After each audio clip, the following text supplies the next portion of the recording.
हाय। परमेश्वर का अनुग्रह और शांति आप सबों का जीवन में बने रहे। तो आइए आज का ये भाग आरंभ करते हैं।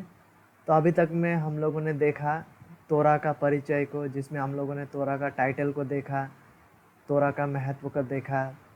तोरा मतलब पुरातन नियम का पहला 5 पुस्तकें, बाइबल का पुरातन नियम का।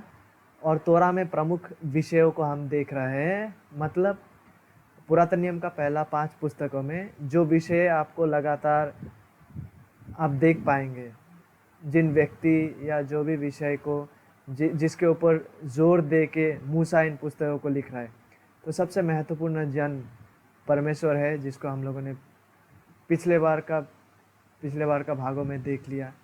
परमेश्वर का गुणों को भी हम लोगों ने देख लिया।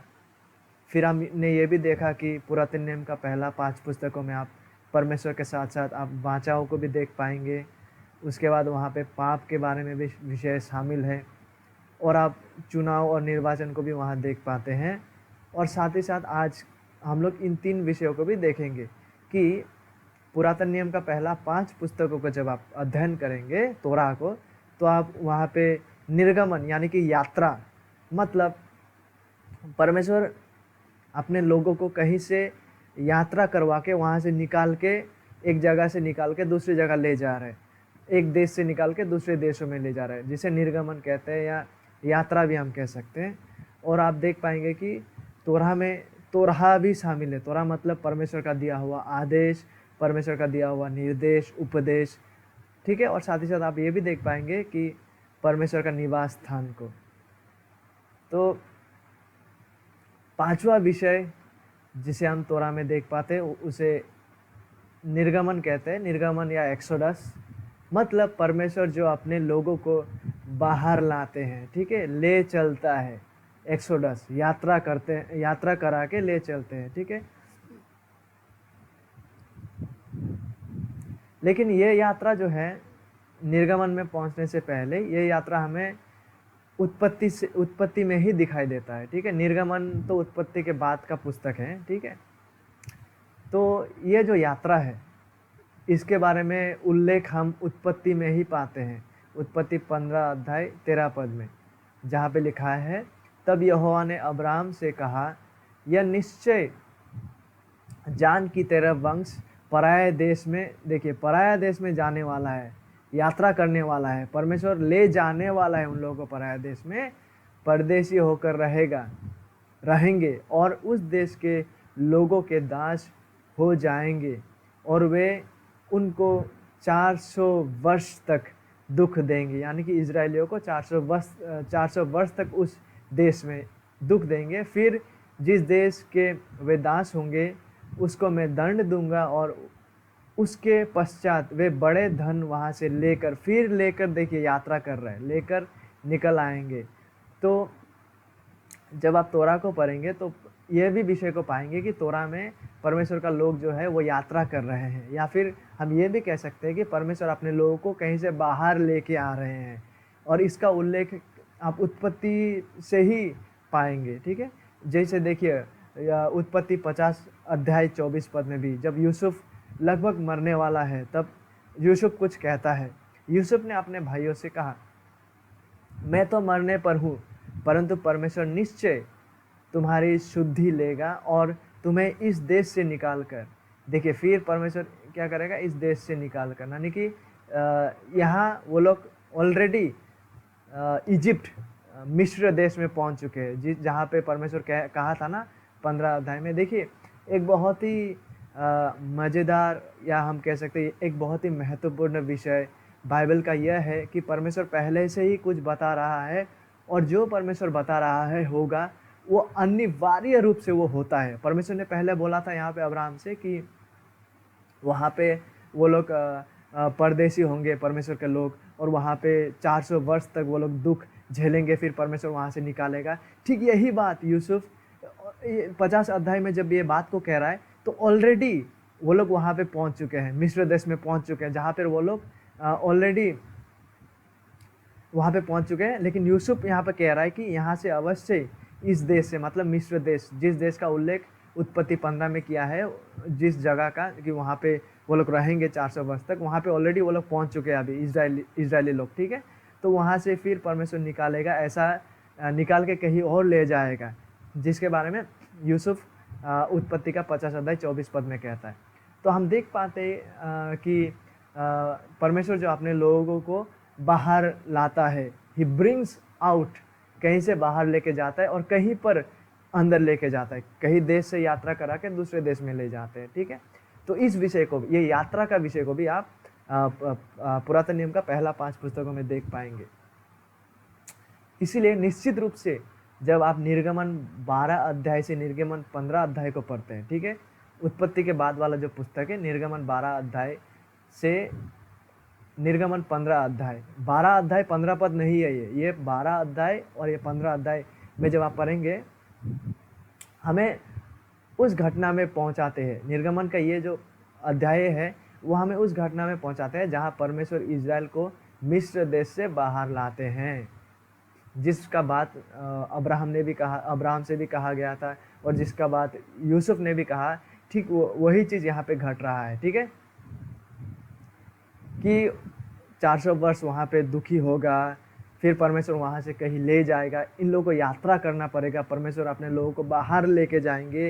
ये जो ले जाने का विषय है, ये जो महान यात्रा है कि ये लोग मिस्र देश से, जो परमेश्वर जिस देश को इन लोगों को प्रतिज्ञा किया, उस देश की ओर जो यात्रा है, एक्सोडस जिसे कहते हैं, यात्रा जो है, परमेश्वर उन लोगों को जो बाहर ले जाता है वहाँ से, ये जो इनका यात्रा है ये बहुत महत्वपूर्ण है। क्यों महत्वपूर्ण है? क्योंकि जब आप निर्गमन के बाद, जब तोराह के बाद भी जब पुस्तकों को पढ़ने लगेंगे पुरातन नियम का, तो ये जो घटना है जब परमेश्वर ने मिस्र से निकाल कर अपने लोगों को ले गए, ठीक है, ये जो यात्रा है कि फ़रोन राजा का हाथ से छुड़ाकर परमेश्वर ने अपने लोगों को जो यात्रा करा के उस देश की ओर जो ले गया, ये जो संपूर्ण घटना है, ये ना ही केवल तोरा में महत्वपूर्ण है, लेकिन जब आप संपूर्ण जब पुरातन नियम को पढ़ेंगे ना, संपूर्ण पुरातन नियम में क्या हो रहा है ना, बहुत जगह में आप पाएंगे कि इजरायलियों को परमेश्वर, ये जो घटना यहाँ पे घट रहा है ना, वो लोग वापस इस घटना की ओर दृष्टि को लगा रहे हैं जो परमेश्वर ने ये महान कार्य इजरायलियों का जीवन में किया, ठीक है। ये विषय केवल आप तोरा में पाएंगे ऐसा नहीं, लेकिन संपूर्ण पुरातन नियम भी जब आप पढ़ेंगे, यहाँ तक कि आप जब भजन संहिता वगैरह भी पढ़ेंगे ना, परमेश्वर का बाद का वाला जो वचने हैं, वहाँ पर भी आप देख पाएंगे कि ये जो महान घटना घट रहा है कि इजरायलियों को मिस्र देश से निकाल के यात्रा कराना, ले जाना उनके प्रतिज्ञा के देश में, इन विषयों की ओर बाद में जाके भी जो लेखक लोग हैं इसकी ओर लुक बैक करते हैं इस घटना में, ठीक है। और ये जो उत्पत्ति में, जैसे कि मैंने अभी भी कहा, उत्पत्ति पहले से कह दे रहा है। उत्पत्ति का पुस्तक में देखिए, उत्पत्ति में आप पाएंगे कि यूसुफ भी कह रहा है और अब्राहम से भी परमेश्वर कह रहा है। उत्पत्ति पहले ही कह दे रहा है कि उनके लोग, परमेश्वर के लोग यात्रा करने वाले हैं, एक महान यात्रा में जाने वाले हैं, जिसे परमेश्वर वहाँ से बाहर ले जाने वाले हैं। वो वास्तविक से घटता है निर्गमन का पुस्तक में। पहले आप उत्पत्ति में उसका भविष्यवाणी को देख पाएंगे, हम कह सकते हैं कि कुछ होने वाला है जिसका पहले से कह दे रहा है, और ये ऐतिहासिक घटना को आप घटते हुए निर्गमन का पुस्तक में पाएंगे, ठीक है। और संपूर्ण पुरातन नियम में ही आप पाएंगे कि परमेश्वर निरंतर रूप से, कंटिन्यूअस रूप से इजराइल को याद दिला रहा है, इजराइल को याद दिलाते हैं परमेश्वर कि वो इजरायली जो लोग थे उसे किस रीति से परमेश्वर ने मिस्र का देश से बाहर लेके आए उनके प्रतिज्ञा के देश में। ये जो महान यात्रा है ये केवल निर्गमन का पुस्तक के लिए ही नहीं, लेकिन जब आप संपूर्ण पुरातन नियम को भी पढ़ेंगे ना, आप पाएंगे कि परमेश्वर लगातार इन लोगों को याद दिला रहा है कि किस रीति से परमेश्वर ने अपना महान कार्य के द्वारा, किस रीति से अपना महान सामर्थ्य हाथ के द्वारा उन लोगों को फ़रोन से छुड़ाकर, मिस्र से छुड़ाकर उस महान यात्रा में ले गए, अलौकिक कार्य करने के द्वारा उन लोगों को अपने प्रतिज्ञा का देश में पहुंचाए। ये जो विषय जो घट रहा है, महान यात्रा, एक्सोडस जिसे कहते हैं, ये केवल निर्गमन का पुस्तक में ऐतिहासिक रूप से घट रहा है ये नहीं। हाँ, ये सच है कि वहाँ पे ऐतिहासिक रूप से ये घटना घटा है, लेकिन बाद में भी जब तोरा का घटनाओं के बाद भी आप देखेंगे कि लगातार परमेश्वर इजरायलियों को याद दिला रहा है वो दिन जब परमेश्वर इन लोगों को फ़रोन राजा और मिस्र देश से छुड़ा के उनके प्रतिज्ञा के देश में लेके आए। इसलिए वास्तव में ये जो है, ये महान जो निर्गमन, महान जो यात्रा है, में इज़राइल के सबसे महत्वपूर्ण घटना हम कह सकते हैं। इज़राइल के अतीत का जो एक बहुत ही महत्वपूर्ण घटना जो है, एक सबसे महत्वपूर्ण घटना है, वो है ये घटना जहाँ पे इज़राइल को परमेश्वर मिस्र देश से छुड़ा के उनके प्रतिज्ञा की किए हुए देश की ओर ले जाता है। ये जो महान यात्रा है, ये इज़राइल का अतीत का इतिहास का एक सबसे महत्वपूर्ण घटना है। इसलिए इसका लगातार उल्लेख आप बाद में भी देखते जाएंगे जब आप तोरा के बाद भी पुरातन नियम को पढ़ेंगे तो। इसलिए significantly when we get to the latter profits, उसके बाद जब हम जैसे मैंने कहा था शुरू में, आपको याद ही होगा कि पुरातन नियम जो है, तनाक जो है, पुरातन नियम 4 हिस्सों में बटा हुआ है। सबसे पहले तोरा, उसके बाद पूर्व भविष्यवक्ता, उसके बाद परवर्ती भविष्यवक्ता, उसके बाद लेखनीय। तो अभी हम तोरा का अध्ययन कर रहे हैं, लेकिन जब आप परवर्ती भविष्यवक्ताओं का पुस्तक भी पढ़ेंगे ना, तो आप वहाँ पे पाएंगे कि ये जो महान यात्रा हो रहा था ना इज़राइल के जीवन में, कि इज़राइल को परमेश्वर ने फ़रोन राजा के हाथ से मिस्र से छुड़ा के इस महान यात्रा के द्वारा उनके प्रतिज्ञा के देश में ले गए। ये जो महान यात्रा जो है ना, तो इस आप जब भविष्यवक्ता, परवर्ती भविष्यवक्ताओं को पढ़ेंगे तो आप पाएंगे कि परवर्ती भविष्यवक्ता मानिए कि हमसे एक ऐसा कह रहा है कि जो इज़राइल के जीवन में जो यात्रा घटा था ना, महान यात्रा, उससे भी अधिक बड़ा और अधिक ग्रेट और ग्रेटर यात्रा, ग्रेटर एक्सोडस परमेश्वर लाने जा रहा है भविष्य में। कि परमेश्वर अपने लोगों को उन सारे बंदवास से छुड़ा कर विश्राम, अनंत विश्राम में प्रवेश कराने वाले। इसको आप परवर्ती भविष्यवक्ताओं का पुस्तक जब आप पढ़ेंगे तो आप इसको पाएंगे। वो लोग बाखूबी से मतलब इस चीज़ की ओर इंगित करता है कि इज़राइल के जीवन में जो महान यात्रा घटा है, उससे भी महान अधिक यात्रा परमेश्वर भविष्य में करने वाला है। जहाँ पर परमेश्वर अपने लोगों को बंदग्रस्त अवस्था से प्रतिज्ञा किया हुआ अनंत प्रदेश में, प्रतिज्ञा किया हुआ अनंत विश्राम की ओर परमेश्वर इस महान यात्रा के द्वारा ले जाने वाले हैं।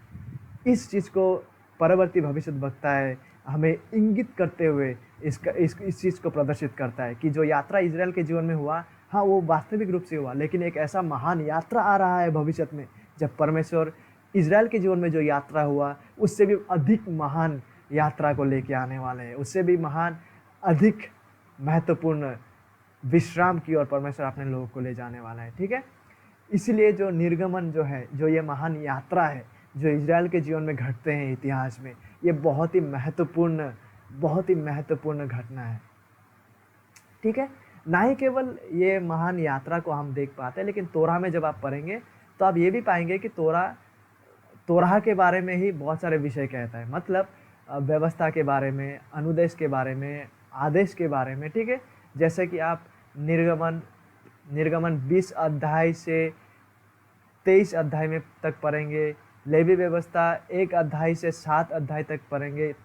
ये 1 अध्याय 7 पद नहीं है, ठीक है, ये 1 अध्याय से 7 अध्याय है, और ये 11 अध्याय से 15 अध्याय है। 11 अध्याय 15 पद नहीं, ये भी लेवी व्यवस्था का ही है, ये भी लेवी व्यवस्था का ही है। ठीक है, और ये भी लेवी व्यवस्था 17 अध्याय से 27 अध्याय, और गिनती 5 अध्याय से 6 अध्याय तक जब आप पढ़ेंगे, 18 अध्याय से 19 अध्याय तक जब आप पढ़ेंगे। ठीक, 18 अध्याय से 19, 28 से 30 अध्याय, व्यवस्था विवरण 5 से 26, इन संपूर्ण अध्यायों को जब आप पढ़ेंगे तो आप पाएंगे कि तोराह में, पुरातन नियम का पहला 5 पुस्तकों में परमेश्वर का व्यवस्था का विषय में लिखा हुआ है, परमेश्वर का आदेश के बारे में लिखा हुआ है। बहुत ही काफ़ी देख रहे हैं आप, क्या आपको दिखाई दे रहा है, काफ़ी सारा अध्याय को मूसा ने ऐसा रखा जहाँ पे केवल परमेश्वर का व्यवस्था के विषय में ही है, परमेश्वर का आदेश के बारे में वहाँ पे उल्लेख है।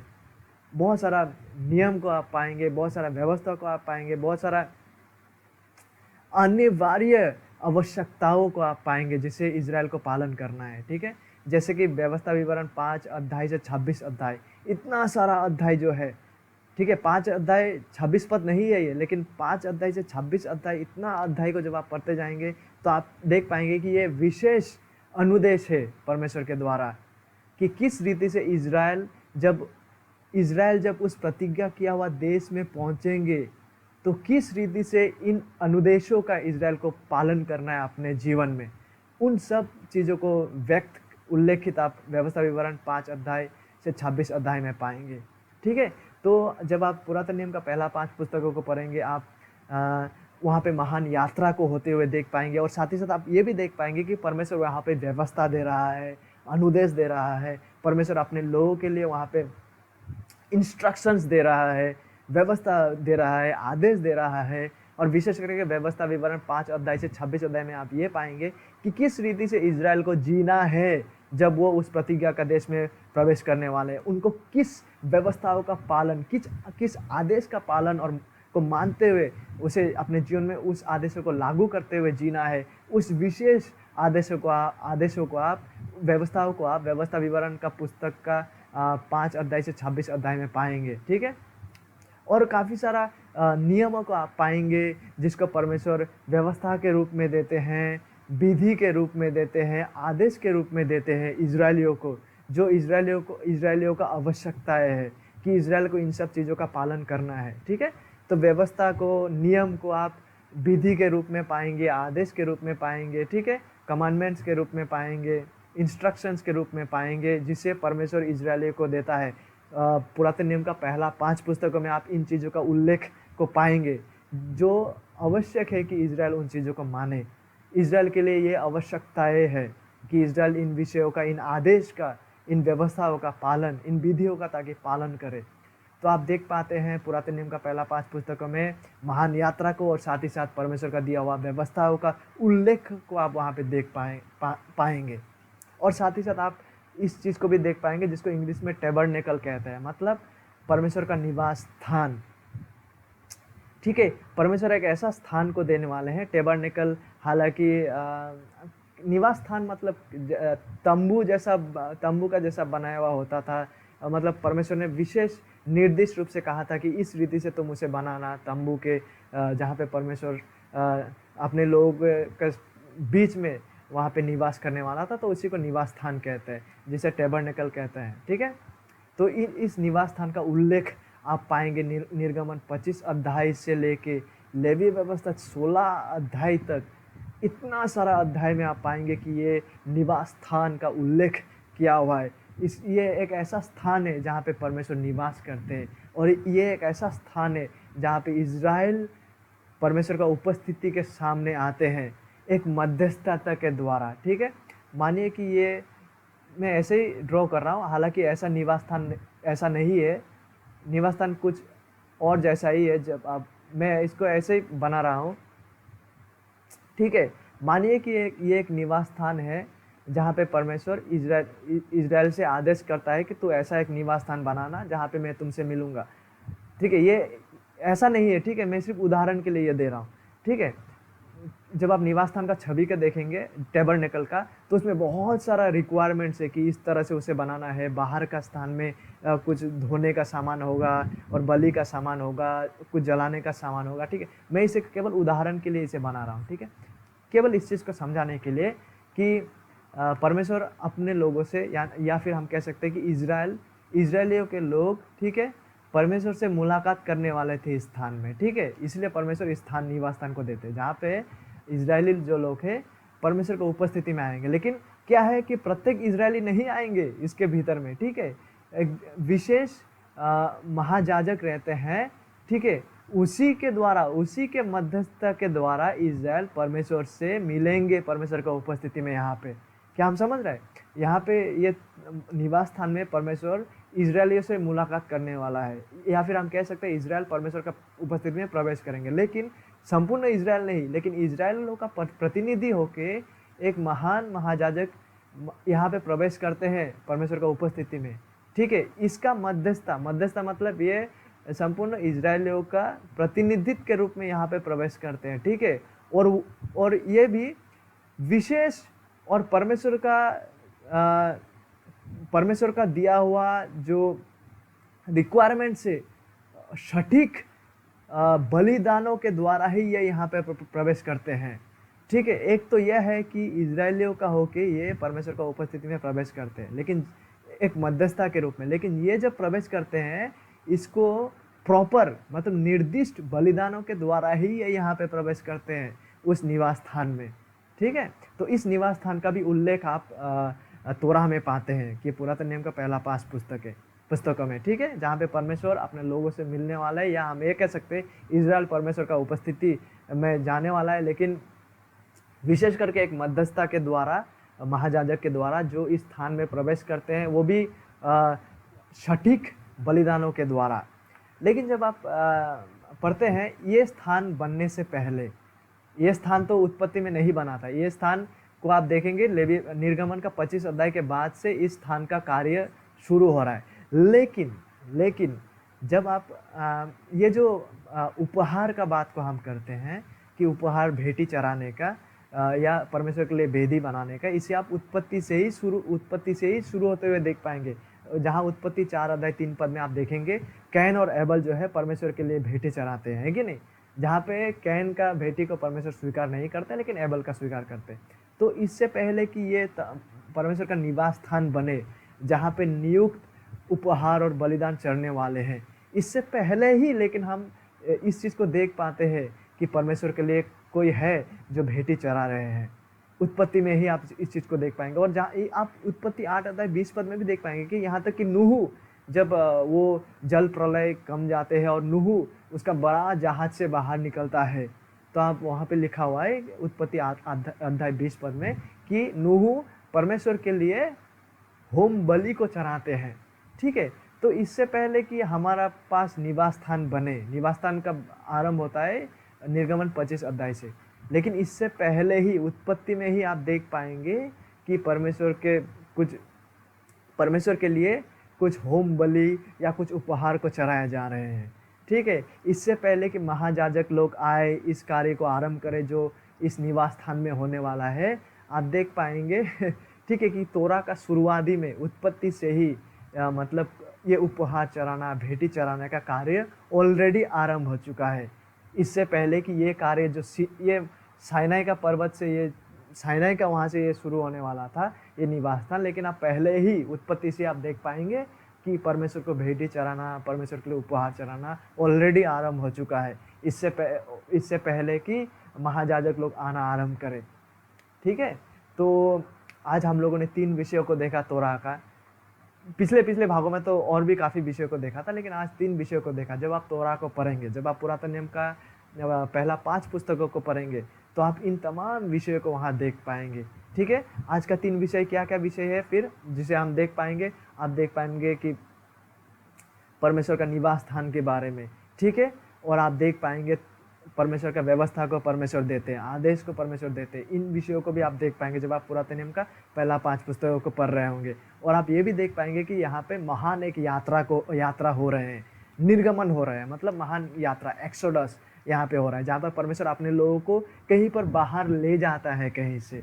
लेकिन जब आप भविष्य वक्ताओं का पुस्तक को पढ़ेंगे, परवर्ती भविष्य वक्ताओं का, तो आप ये भी देख पाएंगे कि ये जो महान निर्गमन, ये महान जो यात्रा जो घट रहा है इजराइल का जीवन में, इससे भी महान यात्रा को परमेश्वर भविष्य में लाने वाला है, जहाँ पे परमेश्वर अपने लोगों को बहुत सारा बंदवास से छुड़ा के अनंत राज्य में लेके जाने वाले, अनंत विश्राम के देश में वो ले जाने वाले, अनंत विश्राम में अपने लोगों को ले जाने वाले हैं। ठीक है, तो ये था तमाम विषय। इसलिए जब आप पुरातन नियम का पहला 5 पुस्तकों को पढ़ेंगे तो इन विषयों को अवश्य ध्यान दीजिएगा। मूसा ने जिस विषय को लगातार उल्लेख किया है, जिस महत्वपूर्ण विषयों को मूसा ने इन 5 पुस्तकों में से अधिकतर पुस्तकों में ही रखे हैं, या फिर आप देख पाएंगे कुछ विषय ऐसा है जो 5 का 5 पुस्तकों में है। इन विषयों को मिस ना करें जब आप पुरातन नियम का पहला 5 पुस्तकों को पढ़ रहे हैं। तो परमेश्वर को विशेष करके, परमेश्वर शुरू से अंत तक आप परमेश्वर को देख पाएंगे। आप देख पाएंगे वाचा है वहाँ पे, परमेश्वर ऐसा है, परमेश्वर है जो वाचा बनाते हैं। और आप ये भी देख पाएंगे कि वहाँ पे पाप का विषय भी उल्लेख है। और आप आज का जो स्टडी किया विषय है, इन विषयों को भी आप वहाँ पे देख पाएंगे। तो इससे अगला भाग में और कुछ विषयों को आपके साथ आलोचना करना चाहेंगे। ये रहा इंट्रोडक्शन पार्ट। उसके बाद हम लोग कोशिश करेंगे कि अगला भाग जो रहेगा उसमें उत्पत्ति का अध्ययन को हम आरंभ कर दें। तब तक के लिए बने रहिए। परमेश्वर आप सबों को आशीषित करे। धन्यवाद।